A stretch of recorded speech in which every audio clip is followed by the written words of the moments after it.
The worship of the angels is tasbeeh, the declaration of the glory and perfection of Allah subhanahu wa ta'ala. SubhanAllah, all glory, all perfection belongs to Allah, and anything that is of imperfection or deficiency cannot be attributed to Him.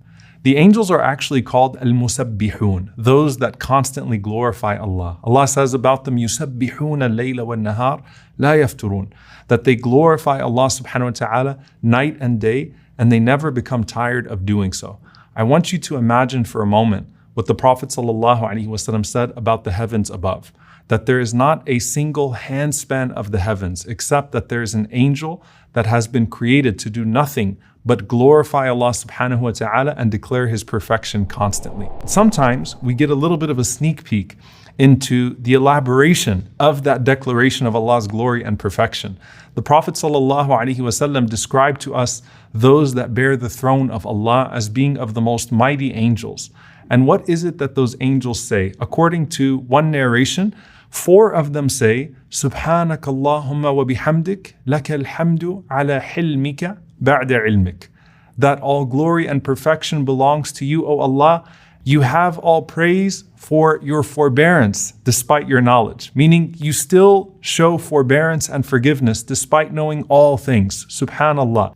The other 4 angels respond and they say, Subhanaka Allahumma wa bihamdik, laka alhamdu ala afwika ba'da qudratik.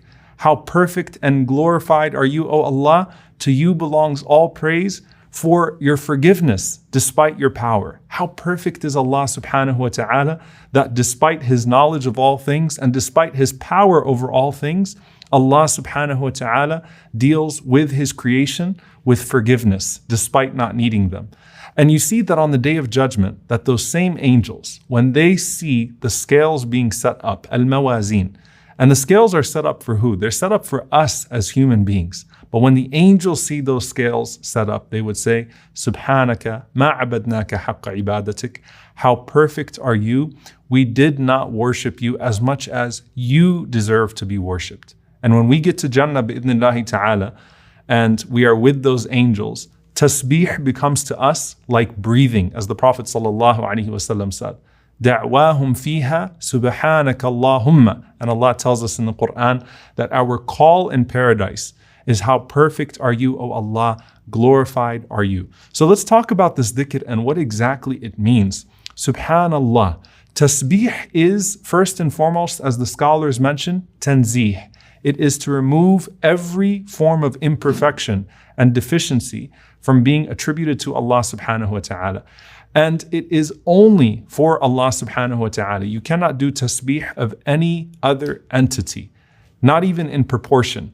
There is only glory that belongs to Allah subhanahu wa ta'ala.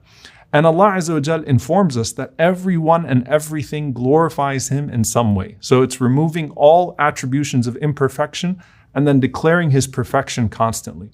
First and foremost, Allah subhanahu wa ta'ala declares His own perfection. You find the surahs in the Quran that are al-musabbihat, where Allah Azza wa Jal says, Sabbaha lillah, yusabbihu lillah, that all of these things glorify Allah subhanahu wa ta'ala.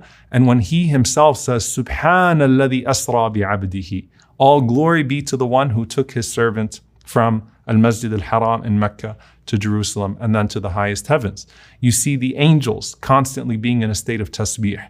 You see the prophets like Musa alayhi salam saying, Subhanaka tubtu ilayk, all glory belongs to you. I have admitted my sins to you. And when Musa alayhi salam asks Allah subhanahu wa ta'ala for his brother Harun to be a prophet with him, he says, Kay nusabbihaka kathira, so that we can declare your perfection together, so that we can glorify you together.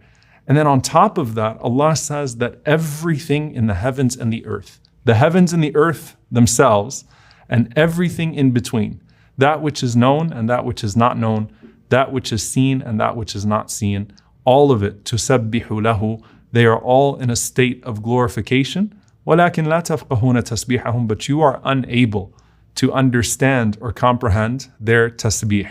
So imagine when you are on the prayer mat, when you are making sujood, when you're prostrating and you're putting your head on the ground and you're saying, Subhana Rabbi al-A'la, Subhana Rabbi al-A'la, Subhana Rabbi al-A'la. How perfect is my Lord the Most High. How perfect is my Lord the Most High. How perfect is my Lord the Most High. The ground that you are putting your head on, the angels that are taking up that praise, the Lord that is listening to you, are all in a state of declaring Allah subhanahu wa ta'ala's perfection. And look at the beauty of this as well, that you say, Subhana Rabbi, how perfect is my Lord.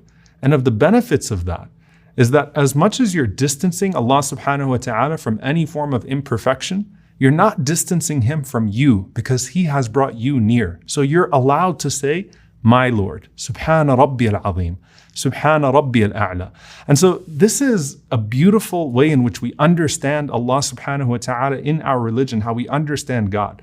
That as free as Allah is from all imperfections, He has not freed Himself from His imperfect creation, and He calls us back to Him. So when do we use this dhikr on a daily basis? Number one, you find it most frequently in the Quran when something unbefitting is ascribed to Allah subhanahu wa ta'ala. وَقَالُوا اتَّخَذَ الرَّحْمَنُ وَلَدًا. They say that the Most Merciful has taken a son. Subhana, how can we accept such a thing? Or when you see something that only Allah can do, something that is entirely under His control and under His power. And so you see the lightning, you see things that demonstrate His power, and you say, Subhanallah, Subhanallah, because you understand that you are unable to do those things and unable to control the fate of those things. So freeing Him from imperfection, declaring His perfection, looking at the things that He does with His might. And then when you yourself try to honor Him, subhanahu wa ta'ala, when you fall short with all of those things for His sake, then you go back and you say, Subhanallah. So in Tawbah, in your repentance, Subhanak is part of your repentance. How perfect are you? Let not my imperfections come in between me and you. When you are bearing the insults or the hardships that come with doing the work of Allah subhanahu wa ta'ala. Allah says, وَاصْبِرْ عَلَى مَا يَقُولُونَ وَسَبِّحْ بِحَمْدِ رَبِّكَ. That be patient with that which they say about you. وَسَبِّحْ, and glorify, declare the perfection of your Lord.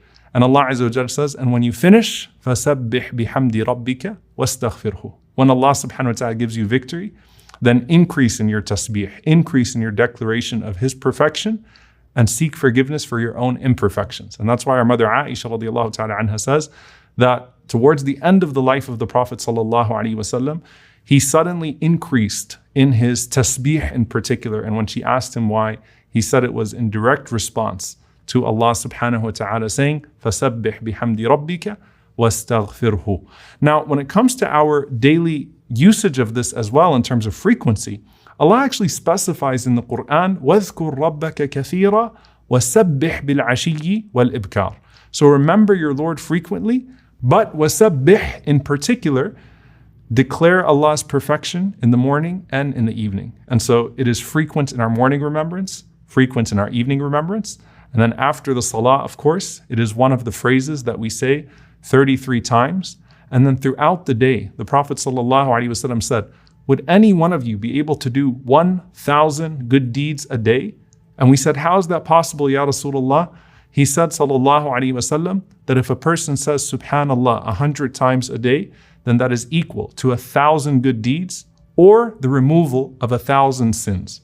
Abu Hurairah radiallahu ta'ala anhu, who was one of the narrators of the virtue of tasbeeh, used to do tasbeeh 12,000 times a day. So you could see how the companions understood this. And by the way, this is when it comes to normal times. Imagine in Ramadan, where one tasbeeh is worth 1,000, as Az-Zuhri rahimahullah narrates, or in the best days of dhikr, which are the days of Dhul Hijjah. So on a normal day, Abu Hurairah radiallahu ta'ala anhu would say Subhanallah, Subhanallah, Subhanallah 12,000 times a day. Then you see a hadith that mentions some of the extrapolation. So for example, Subhanallahi wa bihamdihi. All glory belongs to Allah and with His praise. So you match up His tanzih, removing all imperfections, with His thanking, tahmeed, with praising Him subhanahu wa ta'ala. And He said sallallahu alaihi wasallam that whoever says Subhanallahi wa bihamdihi 100 times a day, that erases your sins, even if your sins are like the foam of the sea. In another narration, He said sallallahu alaihi wasallam, whoever says Subhanallah al-azimi wa bihamdihi, and of course this is a shortened version of Subhanallah wa bihamdihi Subhanallah al-azim, that if you say it even one time, that Allah subhanahu wa ta'ala would plant for you a palm tree in Jannah. So just by saying SubhanAllah 100 times, and if you increase that to Subhanallahi wa bihamdihi, or Subhanallah al-Azimi wa bihamdihi, or Subhanallahi wa bihamdihi, Subhanallah al-Azim, you're planting trees in Jannah, you're removing your sins even if they're like the foam of the sea, and you're having thousands of good deeds written for you and thousands of sins that are erased. He said sallallahu alaihi wasallam as well, كلمتان خفيفتان على اللسان ثقيلتان في الميزان حبيبتان إلى الرحمن سبحان الله وبحمده سبحان الله العظيم. Two phrases that you say, they're so light on the tongue, they are so heavy on the scale, they are so beloved to Ar-Rahman, to the most merciful. Subhanallah wa bihamdihi, Subhanallah al-Azim. So they fill your scale as well, and they take so little from your day, from your time, from your tongue. And then finally, dear brothers and sisters, the hadith of Juwayriyah radiallahu ta'ala anha, where Rasulullah sallallahu alayhi wa sallam found her remembering Allah subhanahu wa ta'ala during the day for hours. And then the Prophet sallallahu alayhi wa sallam came back to her and he said that I have said a phrase that if you say it, it is equal to all of those hours. Subhanallah wa bihamdih, adada khalqih, wa rida nafsih, wa zinata arshih, wa midada kalimati. So let's break this down. Subhanallah wa bihamdihi. How perfect is Allah, and all praise is due to Him. Adada khalqih. In accordance with however many of His creation He has created. So how much of the creation of Allah exists, has existed, will exist? Imagine a tasbeeh for each and every single one of the creation of Allah. Wa rida nafsihi. And in accordance with that which is pleasing to Him. Wa zinata arshihi. And in accordance with the weight of His throne. Wa midada kalimati. And the ink that records the words of praise of Him subhanahu wa ta'ala. Think about how weighty this dhikr is and engage yourself in it day and night. Subhanallah wa bihamdihi, adada khalqihi, wa rida nafsihi, wa zinata arshihi, wa midada kalimati. May Allah subhanahu wa ta'ala make us amongst those who praise Him day and night, who declare His perfection day and night, and forgive us for our shortcomings. Allahumma ameen.